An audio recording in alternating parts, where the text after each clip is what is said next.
ইন্না বাতশা রাব্বিকা লাশাদীদুন ইন্নাহু হুয়া ইউবদিউ ওয়া ইউঈদ। আল্লাহ তাআলা বলেন যে ইন্না বাতশা রাব্বিকা লাশাদীদ, যে নিশ্চয় আল্লাহ তাআলা আমার ধরা অত্যন্ত বড় শক্ত ধরা, কঠিন ধরা। আল্লাহ পাক ছাড় দেন কিন্তু ছেড়ে দেন না, আল্লাহ পাক ছাড় দেন কিন্তু ছেড়ে দেন না। এই জন্য আমি আপনি দুনিয়া আসছি, আমার যেন মনে না হয় আমি যেন এক কিঞ্চিত পরিমাণ যেন কি করি, মানুষের কাছে জুলুম না করি, ইনসাফ বজায় রাখি, সৎ নিষ্ঠাবান দেশের মধ্যে জনগণ যেটা চায় সেই জনগণের চাওয়াটা যেন আমি পূরণ করতে পারি, তাহলে হবে এটা আমি বাদশার জন্য সবচাইতে বড় পাওয়া।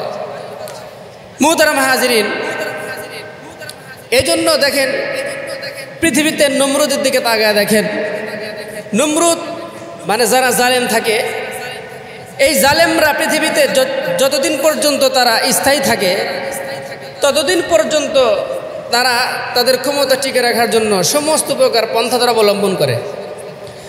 মানে এমন কোনো ছিদ্র নাই তারা সেটা বন্ধ করে দেয় না, মানে যে কোনো মূল্যে তাদের ক্ষমতা চাই, তাদের ক্ষমতা চাই। কিন্তু আল্লাহ পাক প্রত্যেকটা জালিমের এক একটা জুলুমের একটা ছিদ্র এই জালিমে আল্লাহ পাক রেখে দেন, যেন কোনো জালিম এই একটা ফাঁক দিয়ে সে কি হতে পারে, তার পতন হতে পারে।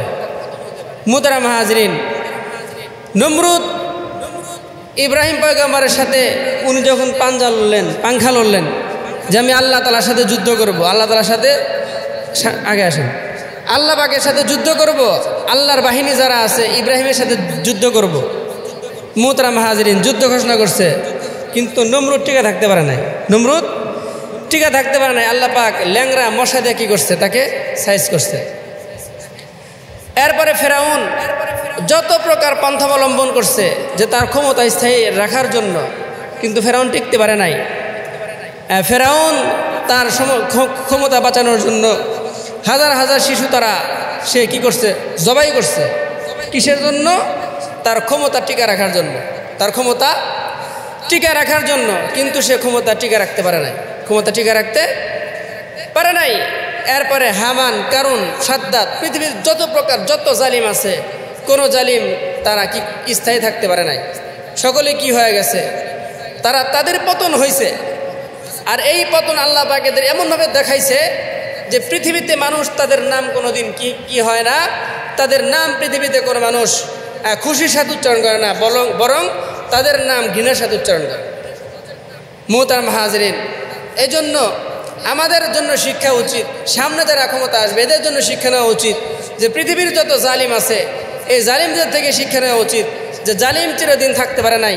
আমি যদি ক্ষমতায় আসি, আমরা যারা ক্ষমতায় থাকবো, আমরাও যদি কি করি, প্রজাদের সাথে খারাপ ব্যবহার করি, যদি ইনসাফ বজায় না রাখি, মানুষের স্বাধীনতা যদি আমি ঠিকভাবে তাদের আদায় করতে না দেই, তাহলে কি হবে না, আমার ক্ষমতাও কি পাবলিক এভাবে কি করবে, তারা ক্ষমতাচ্যুত করে দেবে আল্লাহ পাক।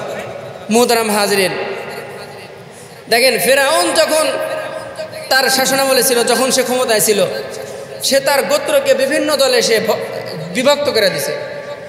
ইন্না ফিরাউনা আলা ফিল আরদি ওয়া জাআলা আহলাহা শিয়াআন ইয়াস্তাদঈফু তাইফাতাম মিনহুম ইউযাব্বিহু আবনাআহুম ওয়া ইস্তাহয়ী নিসাআহুম ইন্নাহু কানা মিনাল মুফসিদিন। ইন্না ফিরাউনা আলা ফিল আরদি ওয়া জাআলা আহলাহা শিয়াআন ইয়াস্তাদঈফু তাইফাতাম মিনহুম, যে ফেরাউন যখন তার জাতির উপরে, তার গোত্রের উপরে জুলুম করেছিল, সে জুলুম চলমান করেছে এবং শিয়া সে তার জাতিকে বিভিন্ন দলে বিভক্তি করেছে। আমাদের দেশে যেমন সাবেক স্বৈরাচার শেখ হাসিনা, তার আমলে সে কি করছে, জাতিকে বিভক্ত করে ফেলাইছে। এক গ্রুপকে বানাইছে মুক্তিযোদ্ধা আর আরেক গ্রুপে বানাইছে রাজাকার, মানে দুইটা মেশিন স্থাপন করছে। এক মেশিন দিয়ে মুক্তিযোদ্ধা পয়দা করছে আর আরেক মেশিন দিয়ে সে রাজাকার পয়দা করছে। তো ফেরাউনের আমলে ফেরাউন তার জাতিকে, তার গোত্রকে দুইটা ভাগে সে বিভিন্ন ভাগে সে বিভক্ত করছে, জাতিকে এক থাকতে দেয় নাই। এখন যেমন আমাদের সমাজের মধ্যে আমাদের শাসনামলে যেই স্বৈরাচারী হাসিনা ছিল, সে তার জাতিকে তার কথার সাথে যার কথা মিলে নাই, কাউকে মৌলবাদ বানাইছে, কাউকে জঙ্গিবাদ বানাইছে, কাউকে সন্ত্রাসী বানাইছে, কাউকে ডাকাত বানাইছে, কাউকে রাজাকার বানাইছে, কাউকে মুক্তিযোদ্ধা বানাইছে। মুহতারাম হাজরিন, এজন্য আমরা বলি যে ওই সময়ের যেমন ফেরাউন ছিল আর এই সময়ের নব ফেরাউন হলো শেখ হাসিনা। এই জন্য আল্লাহ পাক এই দাম্ভিকতা যারা অহংকার করে, অহংকারীদেরকে আল্লাহ পাক নিমিষের মধ্যে তাদেরকে কী করে দেয়? নিষ্পেষিত করে দেয়। কারণ অহংকার আল্লাহ পাকের চাদর, আর এই অহংকার একমাত্র আল্লাহ পাকের জন্যই শোভা পায়। আর বাকি যারা দুনিয়া থাকবে এদের জন্য কোনো অহংকার শোভা পায় না, অহংকার শোভা পায় না। মোহতারাম হাজরিন, ফেরাউন বলছিল আনা রাব্বুকুমুল আলা, আমি বড় খোদা, আমি বড় খোদা, আমি হ্যান করছি ত্যান করছি। হ্যাঁ, এখনও এরাই যারা ক্ষমতায় ছিল স্বৈরাচার, তারা বলছে মেট্রো রেল বানাইছি, পদ্মা সেতু বানাইছি, জনগণের জন্য কত উপকার করছি। হ্যাঁ, বঙ্গবন্ধু টানেল বানাইছি, মনে হয় যে ওর বাপের টাকা দিয়ে বানাইছে, মনে হয় ওর বাপের টাকা দিয়ে বানাইছে, জনগণের টাকা, জনগণের ট্যাক্সের টাকা দিয়ে পয়সা দিয়ে সে এই মেট্রো রেল বানাইছে, বঙ্গবন্ধু সেতু বানাইছে, পদ্মা সেতু বানাইছে এই জনগণের টাকা দিয়ে। বিদেশ থেকে কোটি কোটি টাকা ঋণ করে 30,000 কোটি টাকা দিয়ে পদ্মা সেতু বানাইছে, বাকি 20,000 কোটি টাকা তারা ভাগযোগ করে তারা মাইরা খাইছে। মুহতারাম হাজরিন, এই জন্য আল্লাহ পাক এই সমস্ত জালেমদেরকে ধরেন। ইন্না বাতশা রাব্বিকা লাশাদীদ, যে একদম শক্ত ধরা, কঠিনভাবে এদেরকে ধরবে আল্লাহ পাক। মুহতারাম হাজরিন, তো বলতেছিলাম যে ফেরাউন তার গোত্রের মধ্যে বিভক্ত করেছিল। হ্যাঁ, গোত্রকে কোনোদিন এক থাকতে দেয় নাই, শুধুমাত্র নিজের ক্ষমতা বাঁচানোর জন্য। মুহতারাম হাজরিন, এই জন্য আমাদেরকে ঐক্যবদ্ধ থাকতে হবে। স্বাধীন বাংলাদেশ আমরা সামনে কেমন বাংলাদেশ আমরা চাই, কেমন বাংলাদেশ আমরা চাই? এক নাম্বার বাংলাদেশ হলো যে আমরা ঐক্যবদ্ধ হিসেবে থাকতে চাই। আমাদের বাংলাদেশ হিন্দু, মুসলিম, বৌদ্ধ, খ্রিস্টান সকলে বাস করবে, ঐক্যবদ্ধ আমাদের থাকতে হবে। এমন যেন না হয় যে কোনো মুসলিম কোনো হিন্দুদের মন্দিরে তারা কি করছে, অ্যাটাক করছে, এরকম যেন না হয়। আমরা পরস্পর ভাই ভাই হিসেবে থাকবো। হিন্দুদের ধর্ম হিন্দু পালন করবে, খ্রিস্টানদের ধর্ম খ্রিস্টান পালন করবে, বৌদ্ধদের ধর্ম বৌদ্ধ পালন করবে, মুসলমানদের ধর্ম মুসলমান পালন করবে। প্রত্যেকেই তার ধর্ম পালন করবে, স্বাধীনভাবে ধর্ম পালন করবে। কিন্তু এই যে 16টা বছর যে স্বৈরা শাসক ছিল, যে স্বৈরাচার ছিল, এই 16 বছরের মধ্যে এই স্বৈরাচার তারা মানুষের স্বাধীনতাকে হরণ করছে। তারা নিজেদের রাজনীতি তারা করতে পারে নাই, তারা স্বাধীনভাবে কথাবার্তা বলতে পারে নাই। হ্যাঁ, এরপরে স্বাধীনভাবে সে চলতে পারে নাই, ফেসবুকে স্ট্যাটাস পর্যন্ত তারা দিতে পারে নাই। এই সমস্ত স্বাধীনতাকে হরণ করছে। আর আল্লাহ পাক এই মাজলুমদের, যারা মাজলুম ছিল, এদের ফরিয়াদ আল্লাহ পাক কবুল করছেন। কারণ আল্লাহ পাক বলেন রব্বানা আখরিজনা মিন হাযিল ক্বরিয়াতি যালিমি আহলুহা ওয়াজআল লানা মিন লাদুনকা ওয়ালিয়্যা ওয়াজআল লানা মিন লাদুনকা নাসীরা। যে এই যে যারা মাজলুম ছিল, যারা রক্ত দিয়েছিল শাপলা চত্বরে, যারা রক্ত দিয়েছিল পিলখানার সেই 73 জন সেনাবাহিনীকে সে হত্যা করছে। এরপরে 2011 সাল, 13 সাল, 18 সাল, 21 সাল পর্যন্ত যারা রক্ত দিয়েছিল, এই মাজলুমরা শুধু একটা কথাই বলছে রব্বানা আখরিজনা মিন হাযিল ক্বরিয়াতি যালিমি আহলুহা ওয়াজআল লানা মিন লাদুনকা ওয়ালিয়্যা ওয়াজআল লানা মিন লাদুনকা নাসীরা। হে আমার আল্লাহ, আমাদের এই জনপদকে আপনি, এই জনপদকে যার অধিবাসী জালিম, এই জালিমদেরকে আপনি কি করেন, অন্যত্র সরিয়ে দেন। আর আমাদের জন্য তোমাদের পক্ষ থেকে একজন অভিভাবক বানায় দাও, যে অভিভাবক আমাদের জন্য পক্ষ থেকে একজন সাহায্যকারী দাঁড় করিয়ে দাও। মুহতারাম হাজরিন, এই যে সাহায্যগুলো আমরা প্রার্থনা করছি আল্লাহ তাআলার কাছে, এই সাহায্যগুলো আল্লাহ পাক মাজলুমদের আল্লাহ পাক কি করছে, দোয়াকে কবুল করছে। কারণ হাদিসে পাকের মধ্যে আসছে ইত্তাকি দাওয়াতাল মাজলুম ফাইন্না বাইনাহু ওয়া বাইনা আল্লাহি হিজাব, যে লাইসা বাইনাহু ওয়া বাইনা আল্লাহি হিজাব, যে এই ইত্তাকি দাওয়াতাল মাজলুম, আল্লাহ পাক বলেন যে তোমরা মুসলিমদের বদদোয়া থেকে বাঁচো, মুসলিমদের বদদোয়া থেকে বাঁচো। কারণ এই মাজলুমদের বদদোয়ার মধ্যে আল্লাহ পাকের মধ্যে কোনো পর্দা থাকে না। আল্লাহ পাকে মাজলুমদের বদদোয়াকে আল্লাহ পাক কি করে, সে কি আল্লাহ পাক মুহূর্তের মধ্যে কবুল করে না। মুহতারাম হাজরিন, এর জন্য অনেকে বলছেন যে হুজুরদের দোয়া কবুল হয় না, হুজুরদের দোয়া কি হয় না, কবুল হয় না। আল্লাহ পাক জালিমদেরকে ধরেন, আস্তে আস্তে ধরেন, তাদেরকে সময় সুযোগ দেন। আজকে যারা এই বাংলাদেশে যারা আলেমদেরকে পাকিস্তান বলছিল, যে তারা পাকিস্তানের, তারা রাজাকার, তাদের এই দেশে কোনো ঠাঁই নাই। আজকে যারাই ভারতকে বন্ধুবান্ধব করছে, আল্লাহ পাক তাদেরকে দেশ থেকে সরায় দিছে। আর এমনভাবে সরাইছে যে তাদের অস্তিত্ব নাই। মানুষ চাচ্ছে যে এই সমস্ত দল যেন আর কোনোদিন ক্ষমতা আসতে না পারে। আল্লাহ পাক চোখের সামনে দেখায় দিছে। এই পৃথিবীতে জালিম আছে, এই বর্তমান বিশ্বের জালিমদের মধ্যে 3টা জালিমের নাম উল্লেখ করা হয়েছে। এই জালিমের 1 নাম্বার জালিম হলো এই নরেন্দ্র মোদী, ভারতের নরেন্দ্র মোদী, যার হাত দিয়ে অসংখ্য মুসলমান হত্যা হয়েছে, অসংখ্য মুসলমানদের হত্যা করছে।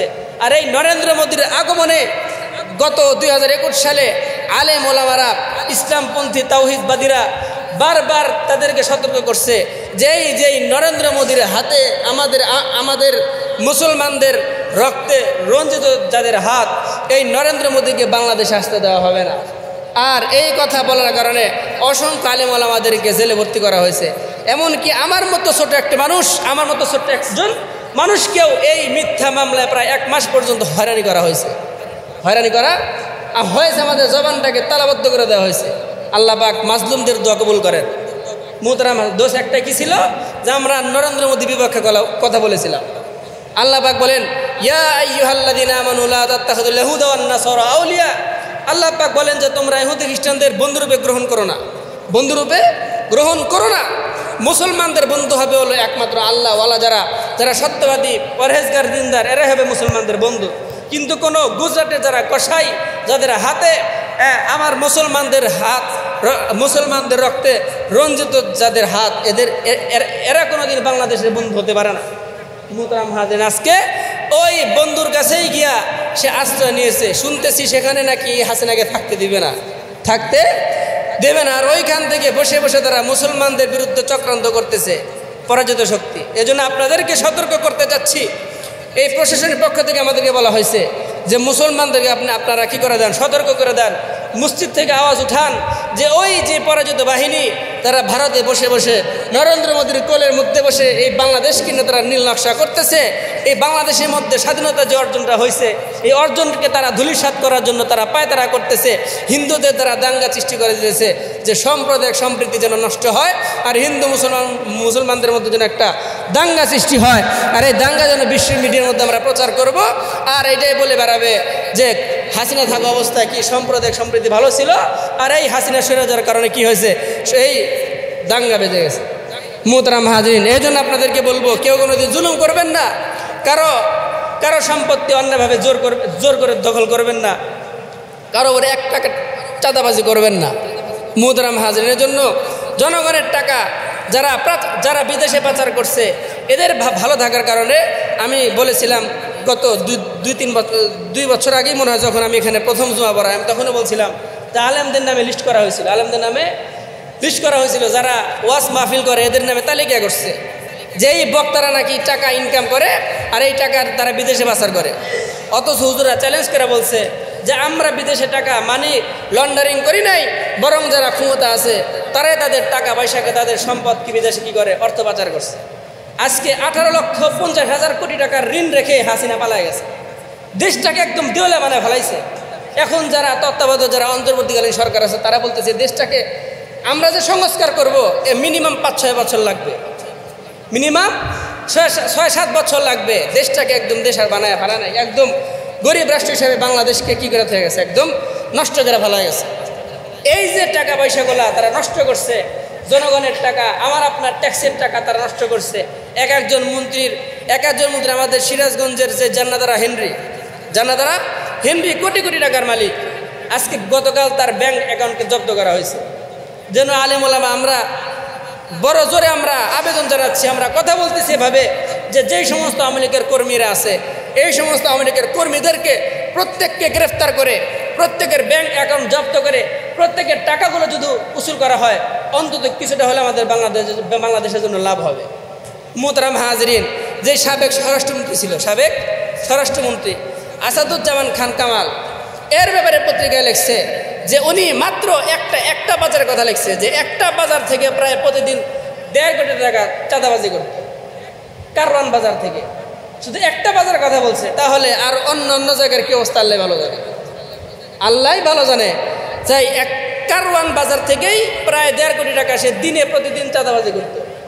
এবারে খুনি হাসিনাও তো একদিন বলছে বড় গলায় যে আমার বাড়ির যে দারোয়ান, সেও 400 কোটি